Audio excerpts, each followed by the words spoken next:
Admiral Kethvar stood on the bridge of his command ship, looking out at the stars. His three-eyed face showed no emotion as he watched his patrol fleet move through space.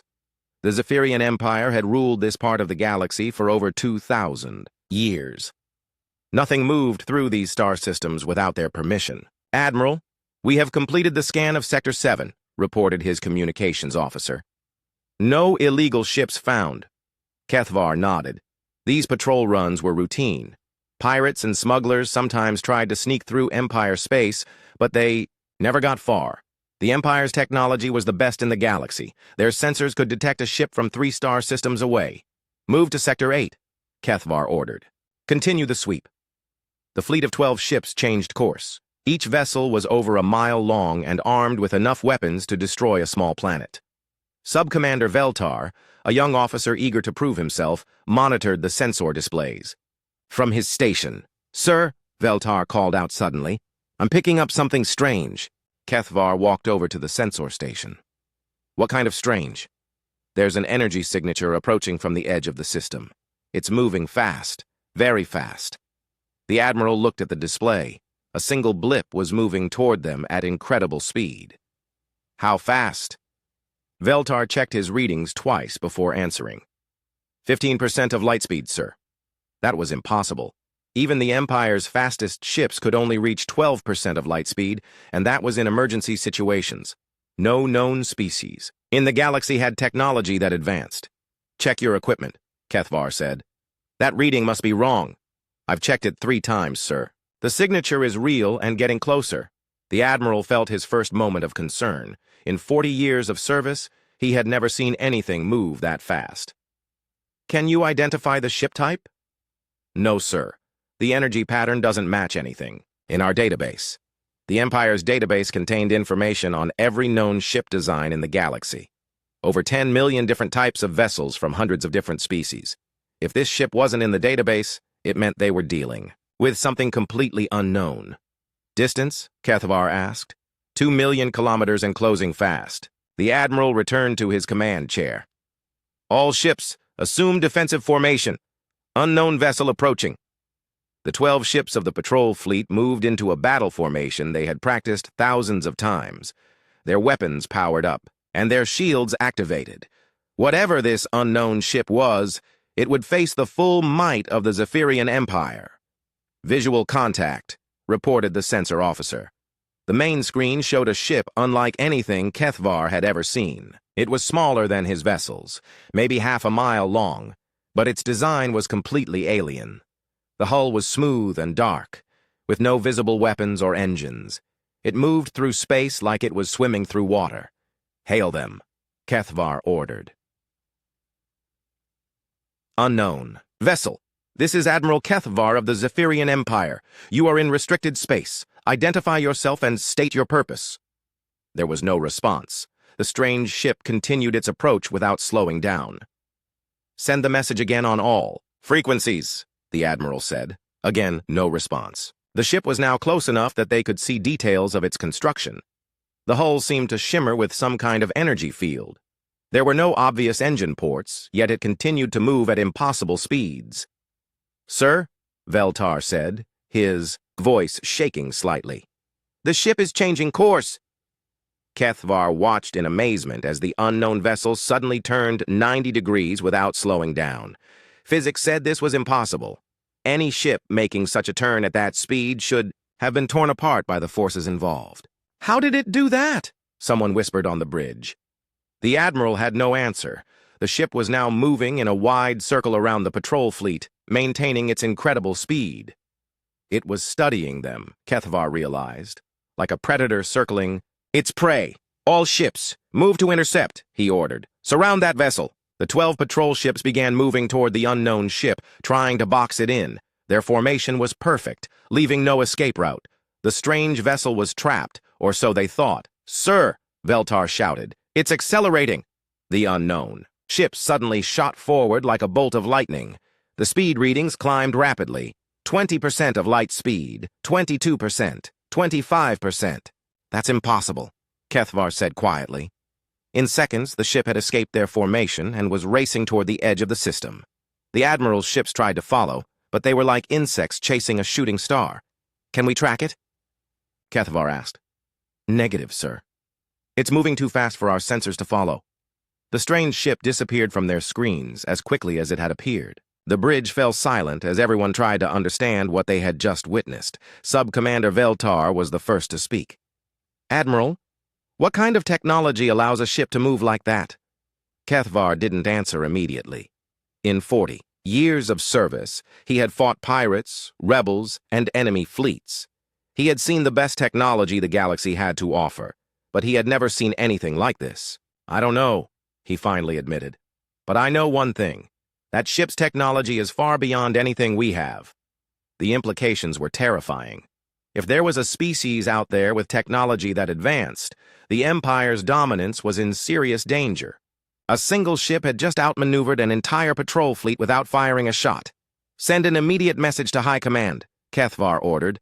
Priority Alpha, we've encountered an unknown vessel with technology superior to our own. As his communications officer sent the urgent message, the Admiral stared at the empty space where the ship had been. Somewhere out there was a species the Empire knew nothing about. A species with technology that made the Empire's greatest ships look like toys. For the first time in his long career, Admiral Kethvar felt fear. The Zephyrian Empire had always been the hunters. But now, he had the uncomfortable feeling that they had just become the hunted. The bridge crew worked quietly, all of them shaken by what they had witnessed. None of them spoke about it, but they all had the same thought. If that unknown species decided to attack the Empire, would they even stand a chance? The answer to that question would come sooner than any of them expected. Grand Admiral Zoreth read the report for the third time. Each time he hoped the words would change, but they remained the same. An unknown ship had appeared in Empire space, demonstrated impossible technology, and vanished without a trace. Are you certain this report is accurate? He asked Intelligence Director Quillen. I've verified it personally, sir. Admiral Kethvar is one of our most reliable commanders. The sensor logs confirm everything he reported. Zoreth set down the report and looked around the war room. Maps of the galaxy covered every wall, showing the vast extent of the Zephyrian Empire. For 2,000 years, they had been the most powerful force in known space. Now that dominance was being questioned by a single ship. What do we know about this vessel's origin? Zoreth asked. Nothing, sir. It doesn't match any known ship design. The energy patterns are completely foreign. Whoever built it has technology we've never seen before. Senator Threshka, a hawkish political figure, stood up from his chair. Grand Admiral, we cannot allow this insult to go unanswered. Unknown ships cannot simply appear in our space and leave whenever they please. Zoreth nodded slowly. The senator was right about one thing. The Empire's reputation was built on strength. If word spread that an unknown ship had outmaneuvered an entire patrol fleet, other species might begin to question Empire authority. What do you suggest? Zoreth asked. Find this ship and destroy it. Send our best fleets to hunt it down. Show the galaxy that nothing can challenge the Empire's power. Quillen looked concerned. Senator, with respect, we don't know what we're dealing with. This ship demonstrated technology far beyond our own. Perhaps we should try diplomatic contact first. Diplomacy? Threshka laughed harshly. They ignored our hails. They violated our territory. There will be no diplomacy until they understand our strength. Meanwhile, 3 star systems away, Captain Ryan Clark stood on the bridge of his ship, the New Horizon. Unlike the massive Empire, vessels, his ship was sleek and efficient. Every system had been designed for stealth and reconnaissance. Amy, what's our current position? He asked his navigation officer. Lieutenant Amy Brooks checked her displays.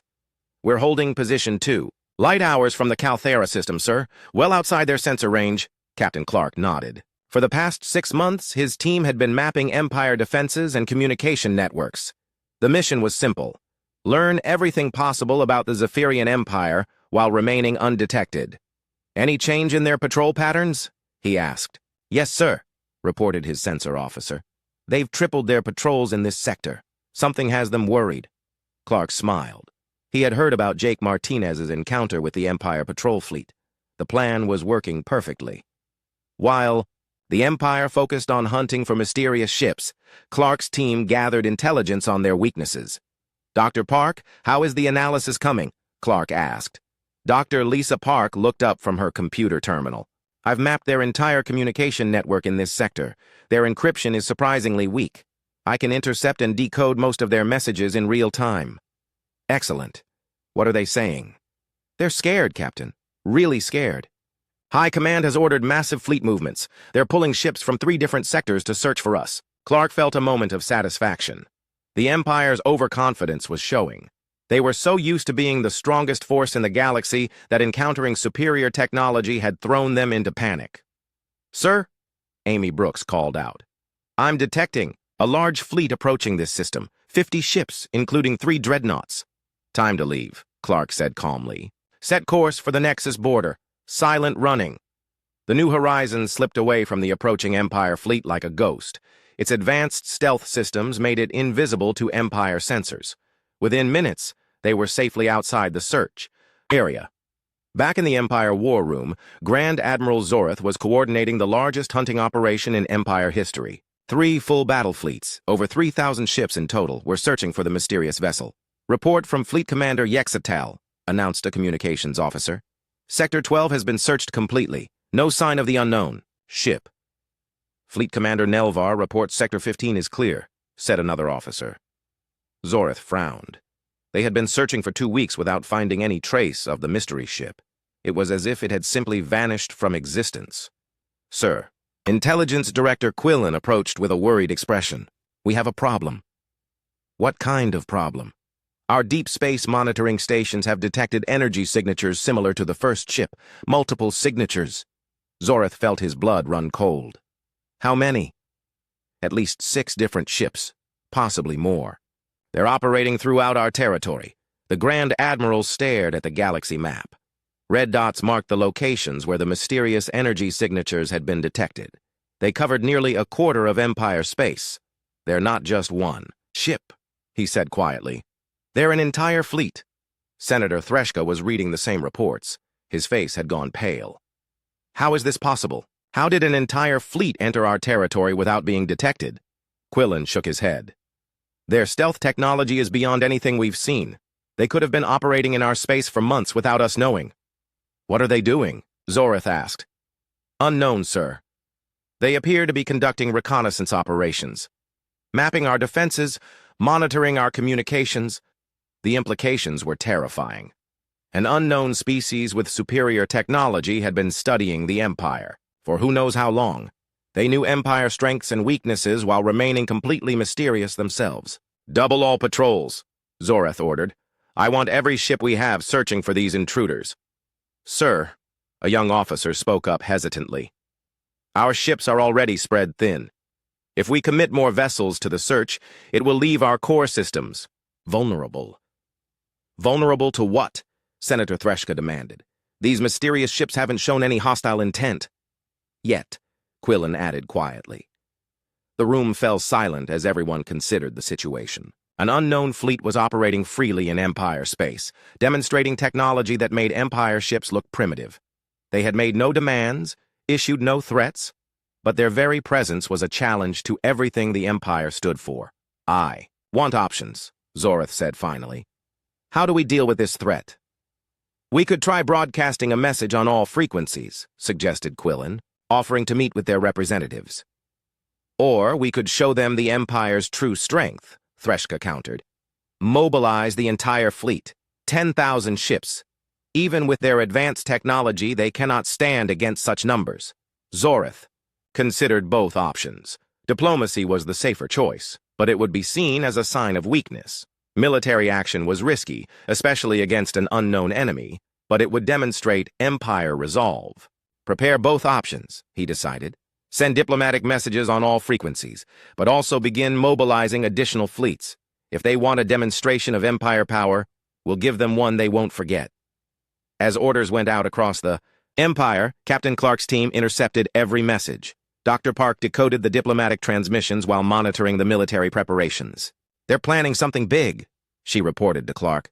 "Mass fleet movements toward suspected areas of our activity." Clark nodded calmly. "Let them come. It's time for Phase 2 of the operation. What's Phase 2? Amy Brooks asked.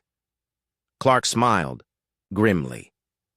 We stop hiding and start showing them what human technology can really do. The hunt was about to become much more interesting.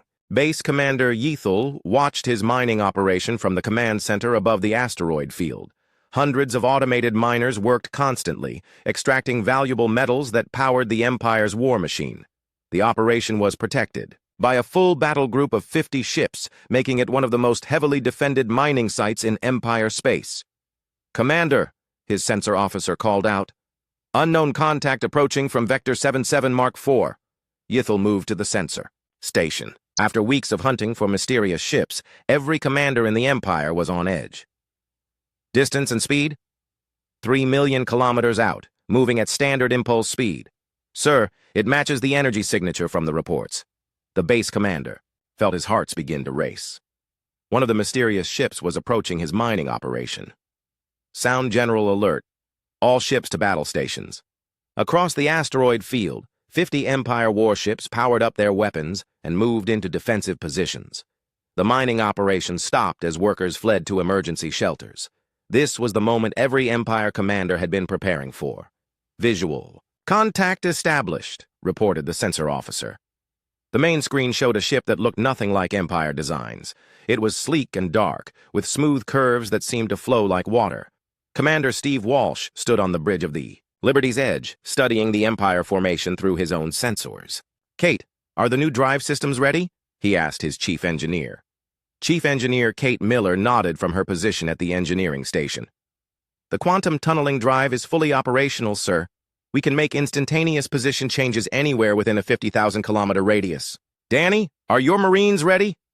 Colonel Danny Foster grinned from the tactical station. My boys are locked and loaded, sir. Ready for boarding operations on your command. Steve looked at the 50 Empire ships surrounding them. The odds were overwhelming, but that was exactly what they wanted. It was time to show the Empire what human technology could really do. Open a channel, Steve ordered. Empire ships, this is Commander Steve Walsh of the human vessel Liberty's Edge. You have 30 seconds to withdraw from this system, or we will consider your presence an act of aggression. Base Commander Yethel couldn't believe what he was hearing. A single ship was threatening 50 Empire warships. Unknown vessel. You are outnumbered 50-1. Surrender immediately or we will open fire. 20 seconds, Steve replied calmly. He's bluffing, Yethel's tactical officer said. No ship can stand against our entire battle group. 10 seconds, Steve announced. Yethel made his decision. All ships, open fire, destroy that vessel. 50 Empire warships unleash their weapons at the same time. Thousands of energy beams and missile salvos converged on the Liberty's Edge. The space around the human ship exploded in brilliant flashes of destructive energy. When the light faded, the Liberty's Edge was gone. Target destroyed, reported the tactical officer. No, whispered the sensor officer. Sir, I'm still reading their energy signature. It's behind us. Yethel spun around to see the human ship had somehow appeared behind the Empire formation. It was impossible. No ship could move that fast, especially not instantaneously. How did they do that? Someone shouted. Kate Miller smiled at her engineering station. Quantum tunneling drive working perfectly, sir. We just folded space and stepped through it. Excellent, Steve said. Now let's show them what real firepower looks like. Target the command ship. The Liberty's Edge fired a single beam of blue energy. The beam passed through the Empire command ship's shields like they weren't there and sliced the massive vessel in half. The ship exploded in a brilliant fireball that lit up the entire asteroid field. Impossible! Yethel gasped as his command center shook from the explosion. Nothing can penetrate our shields that easily. But the human ship wasn't finished. It moved through the Empire formation like a deadly dancer, appearing and disappearing at will. Each time it fired, another Empire ship died. The weapons were precise and devastating, cutting through shields and armor like paper. All ships concentrate fire on the enemy vessel, Yethel ordered desperately. The Empire ships tried to target the Liberty's Edge, but it kept vanishing and reappearing in different locations. The quantum tunneling drive allowed it to be everywhere and nowhere at the same time. Sir, Kate reported, I'm detecting multiple targets for boarding operations. "Danny, you're up," Steve said. Colonel Danny Foster and his Marines used personal teleportation devices to board Empire ships during the middle of combat. They appeared on enemy bridges like ghosts, overwhelming the surprised crews before they could react. Within minutes, Foster's teams had captured 3 Empire vessels. Imperial scientist Nexal watched the battle from his research ship at the edge of the system. His instruments recorded every detail of the human technology, trying to understand how it worked. "The energy patterns are completely unknown," he reported to his research team. "They're using principles of physics that we thought were impossible. How can they fold space like that?" asked his assistant. "I don't know," Nexal admitted. "Our theories say it should require massive amounts of energy, but their ship does it effortlessly." The battle continued for only 20 minutes. When it was over, 47 Empire ships had been destroyed and 3 had been captured. The Liberty's Edge hadn't suffered a single hit. Steve Walsh stood on his bridge, looking at the wreckage floating in space. "Danny, interrogate the prisoners. Find out everything they know about Empire military capabilities." "Already on it, sir," Foster replied. "These aliens are very talkative when they're scared." "Kate, how are our systems?" "All systems functioning." "Perfectly, sir. The quantum drive didn't even get warm." Steve nodded. The demonstration was complete. Soon, every commander in the Empire would know that human technology was far superior to their own. Base Commander Yethel sat in his damaged command center, staring at the human ship. His entire battle group had been destroyed by a single vessel. It was beyond comprehension. "Send an emergency transmission to High Command," he ordered with a shaking voice. "Priority Alpha. The enemy ship has technology that makes our entire fleet obsolete." The message reached Grand Admiral Zorath within hours. He read the report while sitting in his private office, feeling the weight of command pressing down on him. A single human ship had destroyed 50 Empire vessels without taking any damage. "Sir," his aide announced, "the Emperor wishes to see you immediately." Zorath walked to the Imperial throne room with heavy steps. Emperor Kolvash sat on his golden throne, his 4 arms folded in anger. "Explain to me how one ship destroyed an entire battle group," the Emperor demanded. "Your Majesty, their technology is beyond anything we've ever encountered.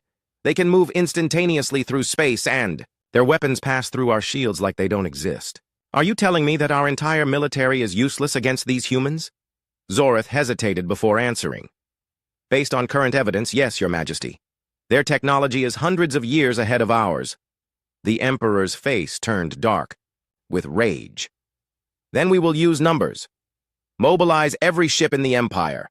10,000 vessels. Even their advanced technology cannot stand against such overwhelming force. Your Majesty, perhaps we should consider diplomatic contact. If their technology is so advanced, making them our enemies could be catastrophic." "No," the Emperor shouted. "The Empire does not bow to anyone. We have ruled the galaxy for 2,000 years, and we will not stop now." As the Emperor's orders went out across the Empire, scientist Nexal studied the wreckage from the battle. Each piece of debris told him more about human technology, and each discovery was more frightening than the last. "They're not just more advanced," he told his research team. "They're operating on completely different principles. They've solved problems that we didn't even know existed." "What does that mean for the Empire?" his assistant asked. Nexal looked at the data on his screens. The humans had demonstrated the ability to appear anywhere instantly, weapons that ignored all known defenses, and coordination that suggested incredible computing power. "It means we're not fighting an enemy," he said quietly. "We're fighting gods." The news of the battle spread quickly through Empire space. Every commander, every politician, every citizen learned that a single human ship had defeated 50 Empire vessels. Fear began to replace confidence throughout the galaxy. The humans had revealed their technological superiority, and nothing would ever be the same again. Emperor Kolvash stood before the massive display screen in his war room, watching 10,000 Empire ships gathering in the Nexus system. It was the largest fleet ever assembled in galactic history. Surely no force in the universe could stand against such overwhelming numbers. "Grand Admiral Zorath, report on fleet status," the Emperor commanded. "All vessels are in position, Your Majesty. We have dreadnoughts from 12 different sectors, battle cruisers from the core worlds, and fighter squadrons from every military academy in the Empire. The Emperor nodded with satisfaction. And our intelligence on the human fleet? Limited, Your Majesty. We believe they have no more than 50 ships based on sensor contacts. Even with their advanced technology, they cannot fight 10,000 vessels at once. What the Empire didn't know was that Captain Beth Carter had been watching their fleet movements for weeks. Her intelligence network, hidden deep within Empire space, had provided detailed information about every ship, every commander, and every tactical plan. Admiral Richardson, she transmitted on a secure quantum channel, the Empire fleet is massive. Over 10,000 ships. They're planning to use overwhelming numbers to crush us. Admiral Paul Richardson received the message aboard his flagship in the hidden human base near the Galactic Rim. He was a tall man with gray hair and calm eyes that had seen many battles. Around him, the true scope of human military power was finally being revealed. "How many ships do we have ready for combat?" he asked his fleet coordinator. 2,047 vessels, sir. All equipped with quantum drives and advanced weapon systems. Richardson smiled. The Empire thought they were facing a handful of ships. They had no idea that humanity had been building a secret fleet for over 20 years, preparing for this exact moment. Send word to all ship commanders. Execute Operation Starfall in 6 hours. Meanwhile, Commander Alex Turner was conducting final checks on his fighter craft. Unlike Empire fighters, which were bulky and slow, human fighters were works of art. They moved like hummingbirds, fast and precise, equipped with weapons that could destroy ships 100 times their size. All squadron leaders, this is Turner. Check your quantum transponders and verify weapon loads. Today we show the galaxy what human pilots can do. The Empire fleet moved through space like a massive wall of metal and death. Grand Admiral Zorith commanded from his flagship, a dreadnought so large it had its own gravity field. He was confident that sheer numbers would overwhelm any human technology. "Sir," his sensor officer reported, "I'm detecting energy signatures ahead. Multiple contacts." "How many?" Zorith asked. "I count 50 ships, sir. They match the human energy patterns." Zorith smiled. 50 ships against 10,000. They must be planning to surrender. But as the Empire fleet moved closer, more contacts appeared on their sensors. First 100 ships, then 500, then 1,000. The sensor officer's voice became increasingly worried. "Sir, I'm reading over 2,000 enemy vessels. They're appearing from everywhere at once." Zorith felt his confidence drain away. "That's impossible. Intelligence said they only had 50 ships. The human fleet materialized around the Empire formation, like ghosts becoming solid. Admiral Richardson's ships appeared from quantum tunnels, surrounding the massive Empire fleet from all directions. "Empire fleet," Richardson transmitted on all frequencies. "You are trespassing in human space. Withdraw immediately or face the consequences." Emperor Kolvash's voice crackled over the communication system. "Human commander, you are outnumbered 5-1. Surrender now, and we will show mercy." 5-1? Richardson chuckled. "Emperor, you should learn to count better. All ships, engage the enemy." The space battle that followed was unlike anything in galactic history. Human ships moved with impossible coordination, their quantum drives allowing them to appear and disappear at will. Empire weapons fired at empty space, while human vessels materialized behind them, striking with devastating precision. Commander Alex Turner led his fighter squadrons through the massive Empire fleet like a swarm of deadly insects. His fighters moved too fast for Empire sensors to track, slipping between the huge ships and striking at weak points with surgical accuracy.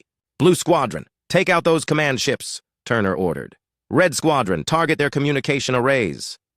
Empire fighter pilots tried to engage the human craft, but it was like trying to catch lightning with their bare hands.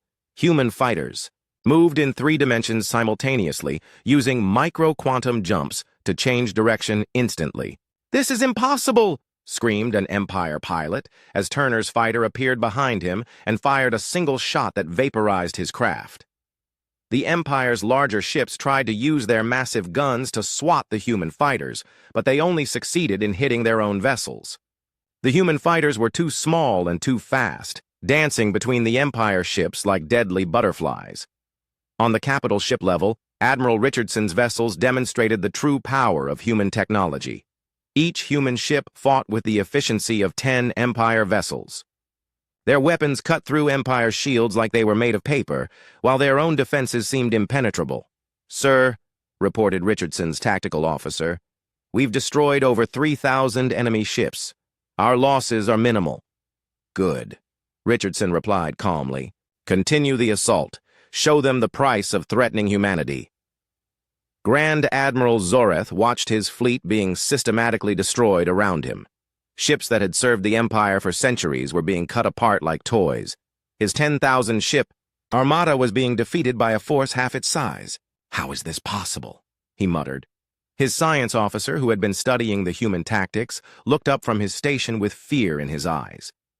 "Sir, they're not just more advanced than us. They're coordinating with perfect precision. Every ship knows exactly where every other ship is at all times. That's impossible. No communication system can handle that much data. Unless they're using quantum entanglement for instantaneous communication across their entire fleet." Zoreth felt sick. Quantum entanglement communication was theoretical, something Empire scientists said might be possible in a few hundred years. The humans were using it like it was routine technology.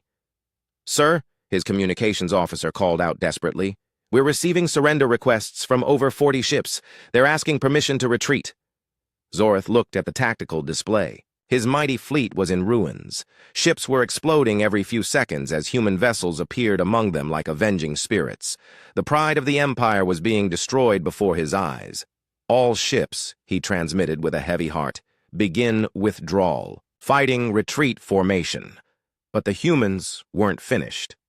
As Empire ships tried to flee, human vessels appeared in front of them, cutting off escape routes. Commander Turner's fighters herded the fleeing ships like sheepdogs controlling a flock. "Admiral Richardson," came Emperor Kolvash's voice over the communication system, "I propose a ceasefire. Let us discuss terms." Richardson considered the request while watching Empire ships burning around him. "Emperor, your fleet attacked human vessels in human space. However, we are not interested in unnecessary bloodshed. Your ships may retreat, but only after surrendering their weapons systems." "Unacceptable," the Emperor shouted. "Then your ships will be destroyed," Richardson replied calmly. "The choice is yours." One by one, Empire ships began jettisoning their weapon systems into space. They had no choice. The alternative was complete annihilation. Grand Admiral Zoreth escaped with less than 3,000 ships out of his original 10,000. The defeat was total and absolute. The mighty Empire fleet had been crushed by human technology and tactics. As the battered Empire ships limped away, Emperor Kolvash sat alone in his throne room. For the first time in 2,000 years, the Empire had been decisively defeated. The humans had proven that numbers meant nothing against superior technology and coordination. "Your Majesty," his aide announced quietly, "the humans are requesting a diplomatic meeting." The Emperor closed his eyes. He had spent his entire life believing the Empire was invincible. Now he knew better. The humans weren't just another species to be conquered. They were the new masters of the galaxy. "Send word that we will receive their ambassador," he said quietly. The age of Empire dominance was over. The age of humanity had begun. Ambassador John Hayes stood on the bridge of his diplomatic vessel as it approached Nexus Prime, the capital world of the Galactic Empire. Behind him, 100 human ships formed a perfect escort formation, their sleek hulls gleaming in the light of the system's twin stars. "Sir," reported Captain Tim Bradley, "Empire Traffic Control is requesting our purpose and destination. Tell them Ambassador Hayes is here to meet with Emperor Kolvash as previously arranged," John replied calmly. Hayes was a tall man with kind eyes and a gentle voice, but everyone who knew him understood that he spoke for the full power of humanity. President Maria Santos had chosen him personally for this historic mission. "Sir," the communications officer announced, "Emperor Kolvash has granted permission to dock at the Imperial Station. He will receive you in 1 hour." Hayes nodded. Through the viewing screen, he could see the massive space station that orbited Nexus Prime. It was larger than most cities, designed to demonstrate the Empire's wealth and power. Today, it would witness the Empire's surrender. On the surface of Nexus Prime, Emperor Kolvash sat in his private chambers, staring at reports from across his empire. The news was the same everywhere. Human ships were appearing in every sector, demonstrating their technological superiority without firing a shot. Your Majesty, Prime Minister Kelson entered the room carrying more reports. The humans have ships stationed near all our major worlds. They're not attacking, but their message is clear. How many ships? The Emperor asked wearily. Our intelligence estimates over 5,000 vessels, Your Majesty. They're everywhere at once. The Emperor closed his eyes. 5,000 ships, with technology centuries ahead of Empire capabilities. If the humans wanted to destroy the Empire, they could do it within days. What do our advisors recommend? He asked. The military commanders want to fight, Kelson said carefully. They believe the Empire should never surrender, but the civilian leaders are more practical. They understand that resistance would mean the destruction of our entire civilization. And what do you recommend, old friend? Kelson had served the Empire for 40 years. He had seen it grow from a collection of worlds into a galactic power. Now he had to help it survive its first real defeat. Your Majesty, we must accept that the humans are now the dominant force in the galaxy. Fighting them would be suicide. We must negotiate the best terms we can and hope they are merciful. An hour later, Ambassador Hayes walked through the corridors of the Imperial Station. The halls were filled with Empire officials and military officers, all staring at the human diplomat with a mixture of fear and curiosity. The humans are smaller than I expected, one officer whispered. Size means nothing when you have their technology, another replied. Hayes entered the throne room, where Emperor Kolvash waited. The Emperor sat on his golden throne, wearing the ceremonial robes that had been worn by his family for 1,000 years. For the first time in Empire history, he was meeting with representatives of a superior power. Ambassador Hayes, the Emperor said formally, welcome to Nexus Prime. Thank you, Your Majesty, Hayes replied with a respectful bow. I bring greetings from President Maria Santos and the people of Earth. The Emperor gestured for Hayes to approach. Please, speak plainly. What are humanity's demands? Hayes smiled. This was the moment he had been preparing for his entire career. Your Majesty, humanity does not make demands. We prefer to negotiate agreements that benefit everyone involved. You destroyed 7,000 of my ships and occupied my territory. Yet you claim to come in peace? Your Majesty, your fleets attacked. Human vessels in human space. We defended ourselves. However, we take no pleasure in the destruction of life. We would much rather build a peaceful relationship between our peoples. General Nick Cooper, who had accompanied Hayes as a military advisor, stepped forward. Your Majesty, perhaps it would help to understand the full scope of human presence in the galaxy. Cooper activated a holographic display that showed the galaxy, with thousands of red dots scattered throughout Empire space. Each dot represents a human colony or outpost. We have been expanding quietly for over 50 years. The Emperor stared at the display in shock. Human settlements were everywhere, even in the Empire's core systems. How is this possible? Our sensors never detected any of these installations. Human stealth technology is quite advanced, Cooper explained. We wanted to establish a presence before revealing ourselves to galactic civilization. Hayes gestured to another hologram. Your Majesty, this shows human industrial capacity. We currently operate over 300 shipyards throughout the galaxy, each capable of producing vessels with technology far beyond current galactic standards. The implications were staggering.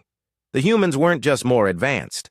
They had built an entire hidden civilization while the Empire remained ignorant of their existence. What do you want from the Empire? The Emperor asked quietly. First, Hayes said, formal recognition of human territorial claims. All systems currently occupied by human colonies will be acknowledged as human space. That represents nearly 30% of the galaxy, Prime Minister Kelson protested. Second, Hayes continued, establishment of trade agreements and technology, sharing programs. Humanity is willing to share certain technological advances in exchange for access to Empire markets and resources. Technology sharing? The Emperor's eyes widened. You would give us access to your advanced technology? Selected technologies, yes. Medical advances, agricultural improvements, things that would benefit your people without threatening galactic stability. And third, the Emperor asked, a mutual defense pact. Humanity and the Empire working together to maintain peace and stability throughout the galaxy. General Cooper added, Your Majesty, humanity has no interest in ruling the Empire. We prefer cooperation to conquest. Your people would remain free to govern themselves as they see fit. The Emperor considered the terms. They were far more generous than he had expected. The humans could have simply conquered the Empire and enslaved its people. Instead, they were offering partnership. What guarantees do I have that humanity will honor these agreements? He asked. Hayes smiled. Your Majesty, humanity's greatest strength is not our technology. It's our commitment to our word. When humans make a promise, we keep it. President Maria Santos's voice came through the communication system from Earth. Emperor Kolvash, I want to speak with you personally about the future of our peoples. The Emperor straightened in his throne. He was about to speak directly with the leader of the most powerful civilization in the galaxy. President Santos, I am honored by your attention. Your Majesty, 50 years ago, humanity discovered we were not alone in the universe. We could have revealed ourselves immediately and demanded recognition. Instead, we chose to watch and learn. We studied your empire and found much to admire. What did you find admirable about the empire? The Emperor asked, genuinely curious. Your commitment to law and order. Your efforts to maintain peace between different species. Your educational systems and cultural achievements. The Empire has done much good in the galaxy, despite its flaws. But you still built a military force capable of defeating us. Your Majesty, humanity learned long ago that peace can only be maintained by those strong enough to defend it. We built our fleet not to conquer, but to ensure that freedom and peace would survive in the galaxy. The Emperor was quiet for a long moment. Everything he had believed about his empire's place in the galaxy had been shattered. Yet these humans, who could have destroyed his civilization, were offering partnership instead. What if some in the Empire refused to accept these terms? He asked. General Cooper answered, Your Majesty, resistance would be futile and costly. However, we hope that wisdom will prevail. Humanity prefers to earn respect rather than demand. Prime Minister Kelson whispered to the Emperor, Your Majesty, these terms are better than we could have hoped for. The humans are offering us a chance to remain relevant in the new galactic order. The Emperor nodded slowly. The alternative to accepting these terms was the complete destruction of his empire. The choice was simple. Ambassador Hayes, the Empire, accepts humanity's terms. We look forward to a long and peaceful relationship between our peoples. Hayes smiled and extended his hand. Your Majesty, this is the beginning of a new age for the galaxy. An age of cooperation, exploration, and growth. As the Emperor shook the human ambassador's hand, he realized that defeat could sometimes lead to something better than victory. The Empire would survive, and perhaps it would even prosper under humanity's guidance. Later that evening, Ambassador Hayes stood on the observation deck of his ship, looking out at the stars. Captain Bradley joined him. Sir, do you think they'll honor the agreement? Bradley asked. Yes, Hayes replied confidently. The Empire is proud, but they're not stupid. They understand that cooperation with humanity offers them a better future than destruction. What happens now? Hayes smiled. Now we build something new. A galaxy where different species work together instead of fighting. A galaxy where humanity's strength protects the weak and preserves the peace. As the human fleet prepared to leave Nexus Prime, the news of the agreement spread throughout the galaxy. The age of Empire dominance was over, but the age of galactic cooperation was just beginning.